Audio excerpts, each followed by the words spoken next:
Hello বন্ধুরা, আজ আমি যে ঘটনাটি আপনাদের শোনাতে চলেছি সেটা শোনার পর তোমরা বুঝতে পারবে মানুষের প্রকৃত মূল্য ঠিক কোন জায়গায়। তো এটা শোনার পর তোমাদের জীবনে তোমরা কিছু শিখতে চলেছো। তো চলো শুরু করা যাক। একবার এক ধনী ব্যবসায়ী একটি পুরনো ঘড়ি নিয়ে বাজারে বিক্রি করতে গেলেন। তিনি বললেন, এই ঘড়ির দাম মাত্র 200 টাকা। সবাই ঘড়িটি দেখে হাসলো এবং কেউ কেনার আগ্রহ দেখালো না।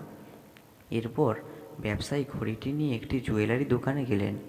দোকানদার ঘড়িটি দেখে অবাক হয়ে বললেন, এটা তো অ্যান্টিক ঘড়ি, এর মূল্য কমপক্ষে 2 লক্ষ টাকা। ব্যবসায়ী তার ছেলেকে বললেন, দেখো, জীবনে সঠিক মূল্য পেতে সঠিক জায়গায় যাওয়া খুবই গুরুত্বপূর্ণ। ভুল জায়গায় তোমার প্রকৃত মূল্য কেউ বুঝবে না। এই ঘটনাটি আমাদের একটি গুরুত্বপূর্ণ শিক্ষা দেয়।